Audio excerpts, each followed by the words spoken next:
আসসালামু আলাইকুম।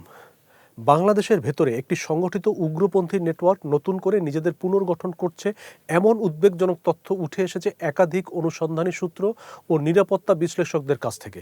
তাদের দাবি, পাকিস্তান ভিত্তিক তেহরিক ই তালিবান পাকিস্তান, সংক্ষেপে টিটিপির আদলে এবং তাদের সাথে যোগাযোগ রেখে দেশে একটি কাঠামো গড়ে উঠেছে, যা আগে আনসার আল ইসলাম নামে পরিচিত ছিল।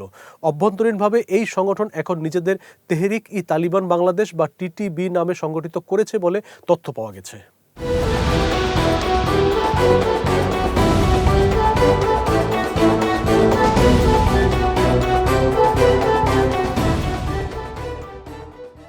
যদিও নামটি এখনও প্রকাশ্যে ব্যবহৃত হয়নি, তবে নেতৃত্ব পুনর্বিন্যাস, সুরাভিত্তিক সিদ্ধান্ত কাঠামো এবং দীর্ঘমেয়াদী কৌশল নির্ধারণ এসব ইঙ্গিত করছে এটি আর বিচ্ছিন্ন সেল নির্ভর গোষ্ঠী নয়, বরং একটি সমন্বিত কমান্ড স্ট্রাকচারের দিকে অগ্রসর হচ্ছে। সূত্রগুলো বলছে, টিটিবিকে কেন্দ্র করে একটি সুরা বা মূল কাউন্সিল গঠন করা হয়েছে। ছড়িয়ে ছিটিয়ে থাকা পুরনো নেটওয়ার্ককে একীভূত করে স্তরভিত্তিক কাঠামোয় আনার চেষ্টা চলছে। এই কাঠামোর শীর্ষে রয়েছেন মুফতি উসমান, যার ছদ্মনাম শাইখুল হাদিস আবু ইমরান, যাকে সংগঠনের আমির হিসেবে বিবেচনা করা হচ্ছে। মতাদর্শিক অনুমোদন, নিয়োগ ও অর্থ সংস্থানের ওপর তার সরাসরি প্রভাব রয়েছে বলে জানা গেছে। অভ্যন্তরীণ আলোচনায় উঠে এসেছে, আগামী 2 থেকে 3 বছরের মধ্যে তাদের বাংলাদেশ রাষ্ট্রকে তাগুত ঘোষণা করার একটি পরিকল্পনা রয়েছে। পাকিস্তানের টিটিপি যে কৌশলে রাষ্ট্রীয় কাঠামোর বিরুদ্ধে সংঘাত পরিচালনা করছে, একই মডেলে অনুসরণের প্রস্তুতি নেওয়া হচ্ছে বলেও একাধিক সূত্র দাবি করেছে। গোয়েন্দা পর্যায়ের তথ্য বলছে, টিটিপি এই আঞ্চলিক নেটওয়ার্কের স্ট্র্যাটেজিক গ্র্যাভিটি নোড হিসেবে কাজ করছে। বাংলাদেশ ভিত্তিক টিটিপি রিক্রুটমেন্ট, পদার্থিক সমন্বয় এবং মানব সম্পদ সরবরাহের একটি সহায়ক স্তর হিসেবে ব্যবহৃত হচ্ছে।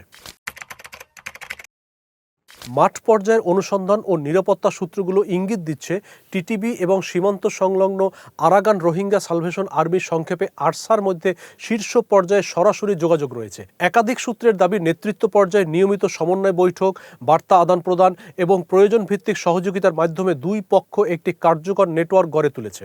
প্রশিক্ষণ, আশ্রয়, লজিস্টিক সহায়তা ও জনবল স্থানান্তরের ক্ষেত্রেও পারস্পরিক সহযোগিতার অভিযোগ উঠেছে।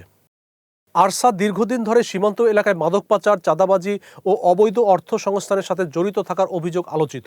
বিশেষ করে ইয়াবা ও ক্রিস্টাল মেথ পাচার থেকে সংগৃহীত অর্থ তাদের সাংগঠনিক কার্যক্রমে ব্যবহৃত হচ্ছে, এমন তথ্য বিভিন্ন আইনশৃঙ্খলা সংস্থার প্রতিবেদনে এসেছে।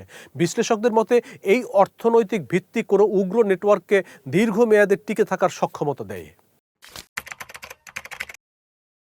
অনুসন্ধানী তথ্য বলছে, তাদের প্রধান টার্গেট দুটি সামাজিক পরিসর, একটি বিশ্ববিদ্যালয়, অন্যটি মাদ্রাসা। নিয়োগ প্রক্রিয়াটি সাধারণত 3 ধাপে অগ্রসর হয়। প্রথম ধাপ সফট এক্সপোজার। এ পর্যায়ে ধর্মীয় আলোচনা, অনলাইন দাওয়া, স্টাডি সার্কেল বা ব্যক্তিগত সম্পর্কের মাধ্যমে ধীরে ধীরে যোগাযোগ গড়ে তোলা হয়। দ্বিতীয় ধাপ ফিল্টারিং। এখানে সম্ভাব্য প্রার্থীদের ছোট গোষ্ঠীতে আলাদা করা হয় এবং ধাপে ধাপে কঠোর ও তাকফিরি মতাদর্শ সম্পর্কে পরিচিত করা হয়। মূলধারার আলেম, রাষ্ট্র ও প্রচলিত রাজনৈতিক কাঠামোর প্রতি সন্দেহ তৈরি করে বিচ্ছিন্নতার মানসিকতা গড়ে তোলা হয়। শেষ ধাপ কমিটমেন্ট। এ পর্যায়ে সদস্যদের আনুগত্যের শপথ, গোপনীয়তা রক্ষা এবং নির্দিষ্ট নেটওয়ার্কে যুক্ত হওয়ার প্রস্তুতি নেওয়া হয়। কেউ কেউ লজিস্টিক বা সাংগঠনিক দায়িত্বও পেয়ে থাকে। অনুসন্ধানে উঠে এসেছে আর একটি উদ্বেগজনক অভিযোগ, আর সেটি হচ্ছে হিজরত বা ধর্মীয় কর্তব্যের নামে তরুণদের বিদেশমুখী করার একটি কৌশল।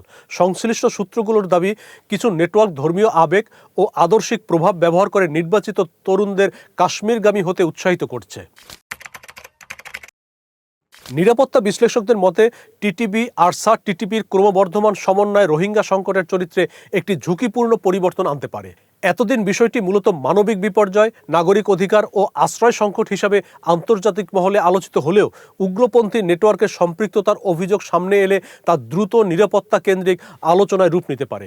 বিশেষ করে সীমান্ত সংলগ্ন এলাকায় সক্রিয় আরাকান রোহিঙ্গা সালভেশন আর্মি বা আরসার সাথে বাংলাদেশের অভ্যন্তরীণ নেটওয়ার্ক এবং পাকিস্তান ভিত্তিক তেহরিক ই তালিবান পাকিস্তান বা টিটিপির যোগাযোগের ইঙ্গিত আন্তর্জাতিক পর্যায়ে উদ্বেগ তৈরি করতে পারে। সব মিলিয়ে স্পষ্ট হচ্ছে এটি বিচ্ছিন্ন জঙ্গি কার্যক্রমের প্রশ্ন নয়, বরং মতাদর্শিক, সংগঠনগত এবং আন্তঃসীমান্ত সমন্বয়ের মাধ্যমে গড়ে ওঠা একটি কাঠামোবদ্ধ নেটওয়ার্কের ইঙ্গিত। বাংলাদেশের জন্য এটি শুধু আইন শৃঙ্খলার সমস্যা নয়, বরং জাতীয় নিরাপত্তা, কূটনীতি এবং রাষ্ট্রীয় স্থিতিশীলতার প্রশ্ন। বিশ্লেষকদের ভাষায় এখনই পর্যবেক্ষণ, তথ্যভিত্তিক তদন্ত এবং প্রতিরোধমূলক কৌশল জোরদার না করলে ভবিষ্যতে ঝুঁকির মাত্রা আরও বাড়তে পারে। মোস্তাফিজুর রহমান, নয়া দিগন্ত।